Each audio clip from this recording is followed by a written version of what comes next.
From the Presidential Palace, Manila, Dateline Malacañang.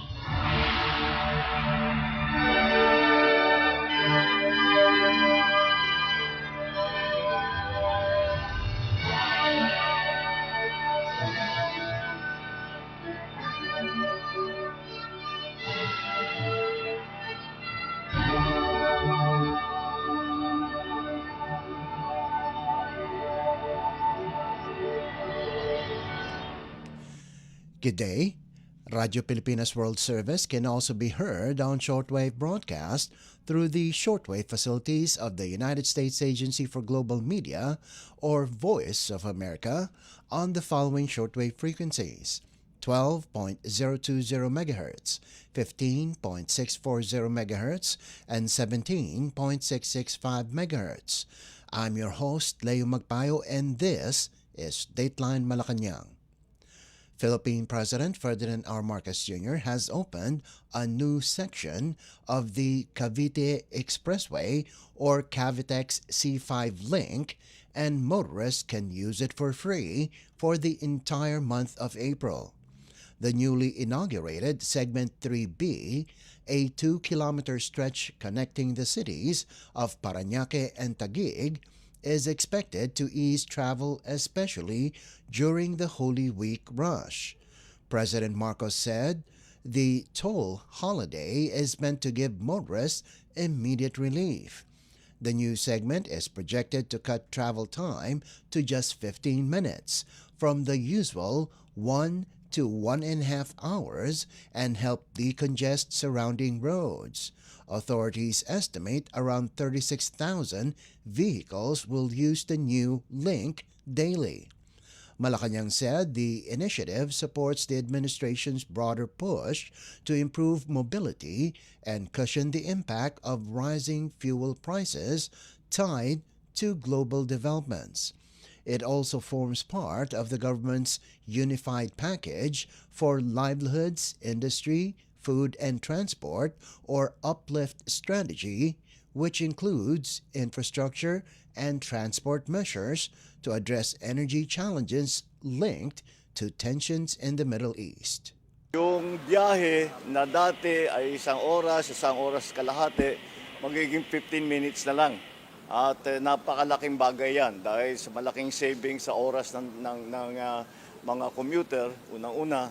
Pangalawa, kagaya ng ating mga laging iniisip ngayon dahil nga sa kaguluhan sa Middle East, ay napakalaking savings ito sa gasolina, sa crudo, sa fuel. At hindi maliit na bagay ang babawasan mo, ang biyahe mo mula sa isang oras kalahati hanggang 15 minutes. Malaking savings yan. Kaya ito ay kasama sa ating utos na nanggaling sa uplift na ating ginagawa na buksan lahat ng mga daan upang maging mas maginhawa ang pagbiyahe ng ating mga traveling public. At bukod pa ron ay nais kong i-announce na ito, toll-free ito buong Abril. Mula ngayon hanggang end of April, toll-free ngayon muna dito. At para naman ay mapagbigyan ng ating mga kababayan na dumadaan dito, lalong-lalo na ngayon na Holy Week na ngayon at maraming bumabiyahe. Philippine President Ferdinand R. Marcos Jr. Dateline Malacañang. Malacañang has ordered sweeping energy-saving measures across the entire government, directing all agencies to sharply cut power and fuel use as the country faces rising oil prices. Philippine President Ferdinand R. Marcos Jr. issued the directive on Monday.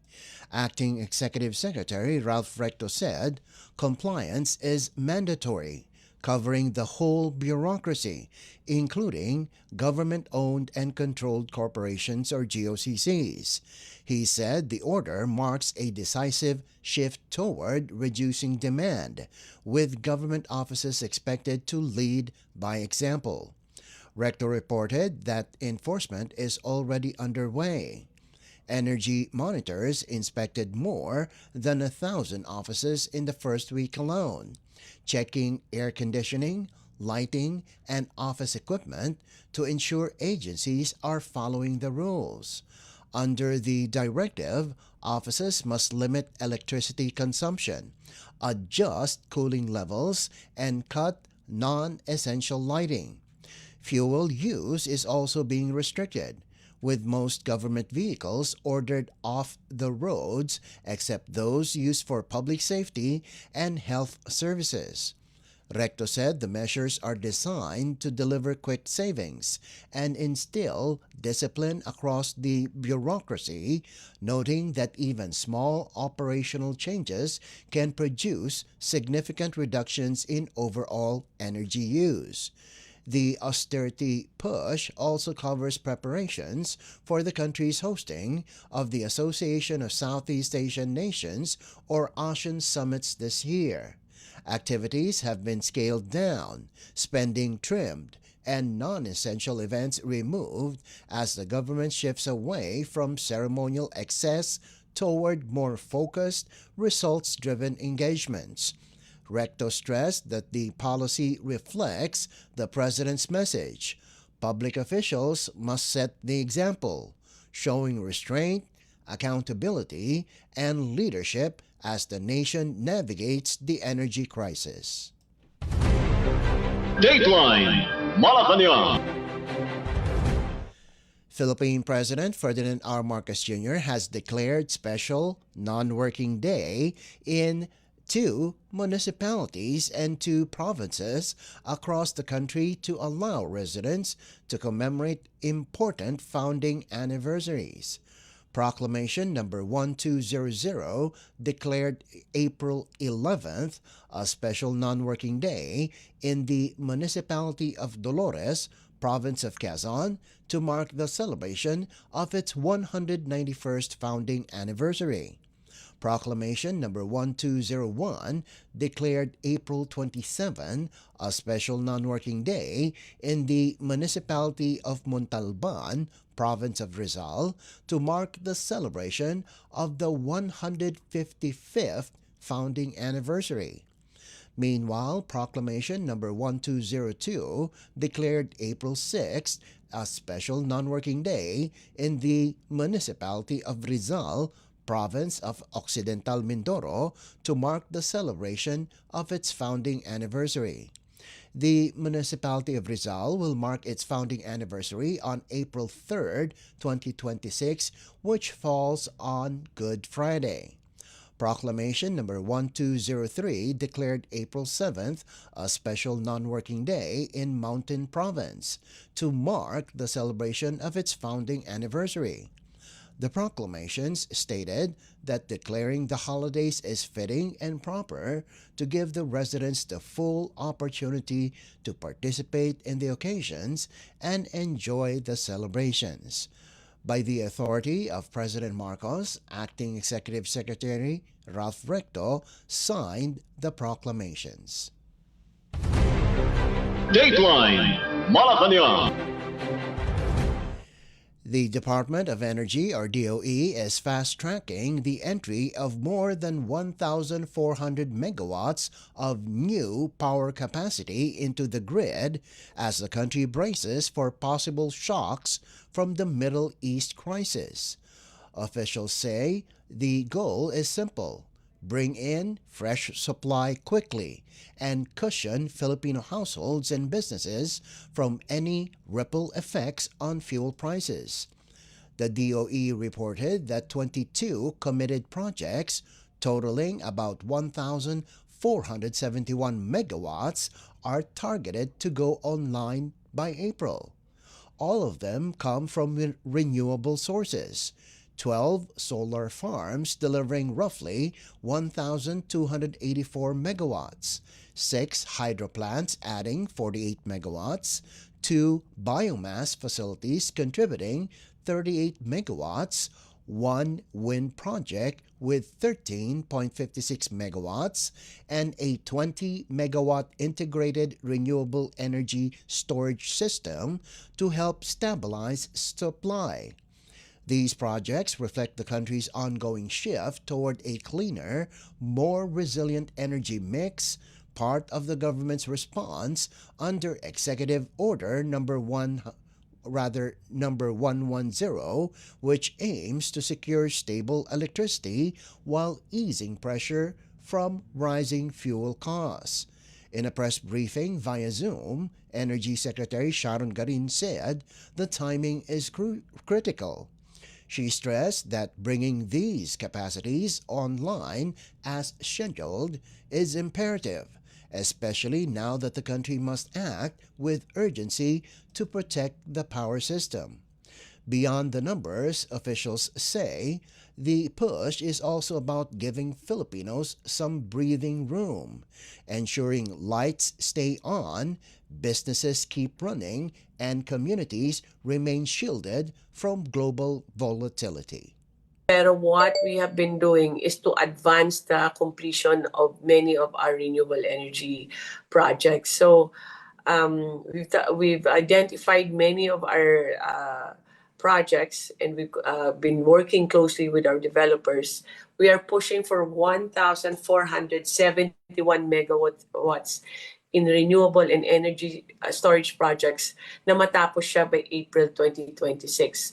Para kahit tumaas man yung iba, kahit hindi natin magamit yung ibang power natin dahil sobrang mahal, or iwasan natin para hindi umakyat yung presyo ng Meralco or mga electric co-op natin, we're pushing for more reliable renewable energy na pumasok na siya within April. So we've been quite pasalamat kami sa mga generation companies because they've really been very proactive on this and very concerned also, including yung pagtulong sa amin ng NGCP, ERC, and all the other agencies.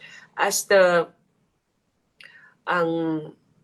etong mga committed power, new power capacity, these are 22 power projects targeted to be operational by April of 2026. These are 12 solar projects, 6 hydroelectric plants, 2 biomass facilities, 1 wind project, 120 megawatts of renewable energy storage system. These projects will also avoid any or minimize any increase, no, or spike in the electricity rates. So lahat po nito, some of this will be expounded on by our undersecretaries or the bureau directors. Pero all of this we have been doing already for a month, and I think we can see the results, and I would like to congratulate the DOE team kasi yung supply medyo na-secure na natin. Even the energy, the power side, we planned it in advance so that the impact is not as much as we expected. We were expecting ng mga 9 pesos ang increase, but Yusek can report later na hindi ganun kalaki pala yung magagawa kasi nag-intervene yung ERC tsaka yung DOE. Energy Secretary Sharon Garin. Dateline Malacañang. 99 Filipinos from Kuwait are back home on Monday evening as the government steps up repatriation efforts amid rising tensions in the Middle East. The Overseas Workers Welfare Administration, or OWA, said the group, comprised of 73 overseas Filipino workers, or OFWs, and 26 dependents, landed at the Ninoy Aquino International Airport, or NAIA Terminal 3, aboard a Gulf Air flight. Because of limited flights and closed airspace, the passengers were first transported over land from Kuwait to Dammam, Saudi Arabia, before boarding their flight to Manila. In a statement, OWA said amid limited flights and closed airspace, they were transported from Kuwait to Saudi Arabia to ensure they can board their flights back to the Philippines.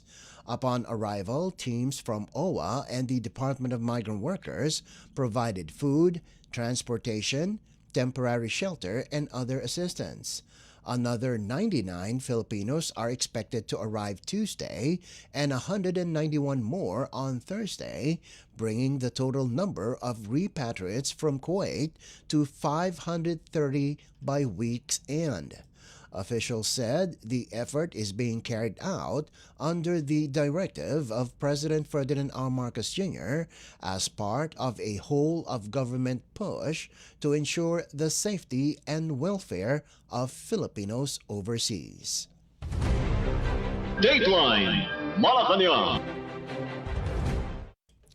And news from the Philippine Senate, Senator Bam Aquino is pushing for the swift passage of a bill that would classify gasoline, diesel, and other petroleum products as basic necessities, placing them under government price controls as fuel costs continue to surge.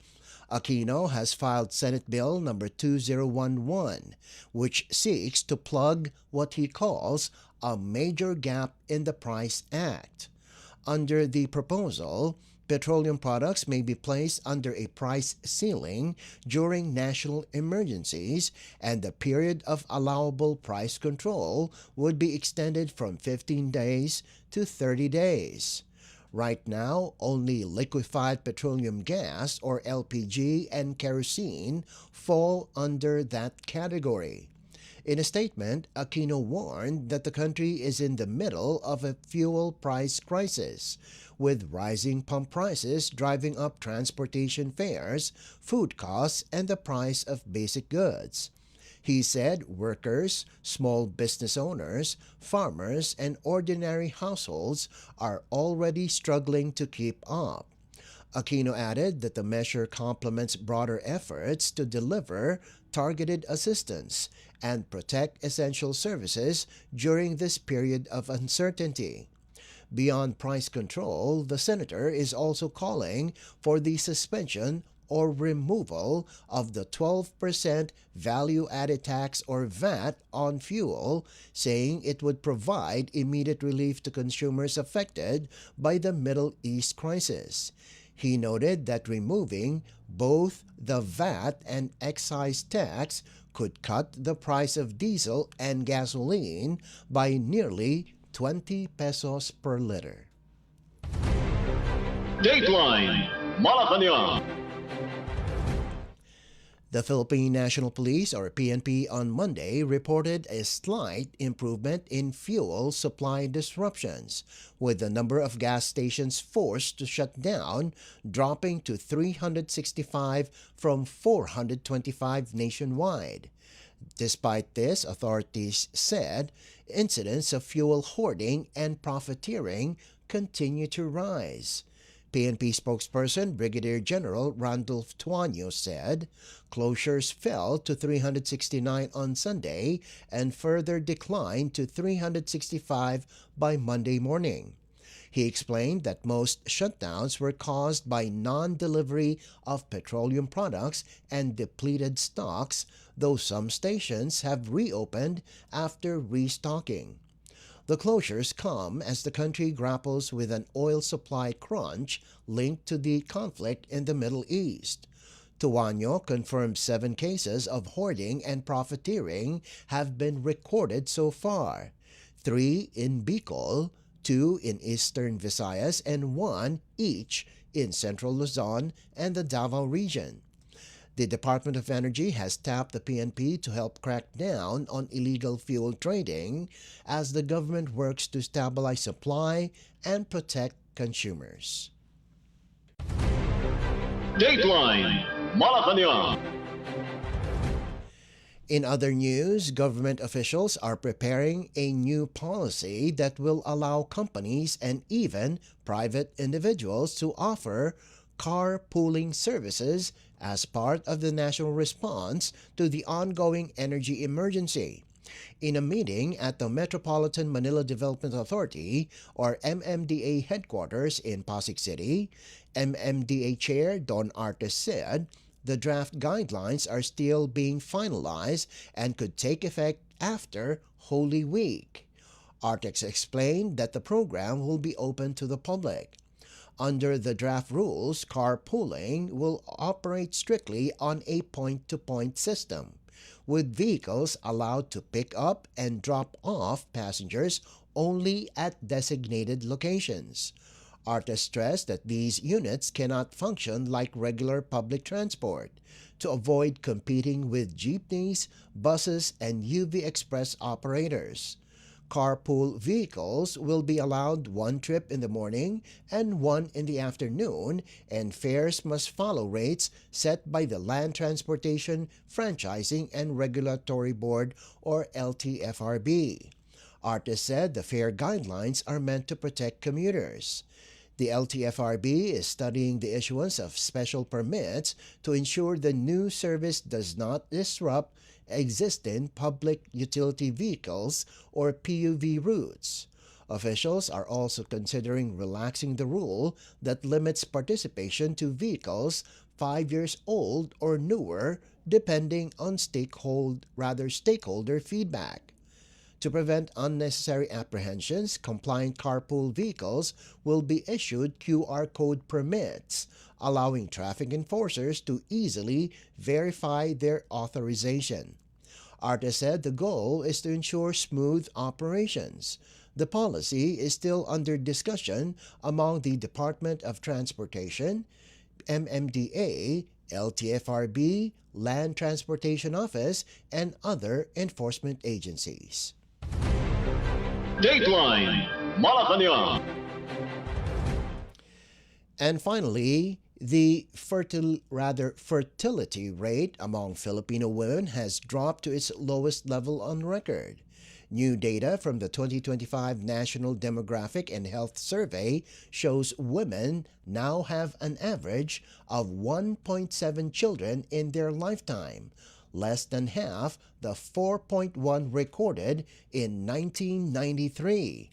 The decline is sharper in cities where fertility has fallen to 1.5 compared to 2 in rural areas.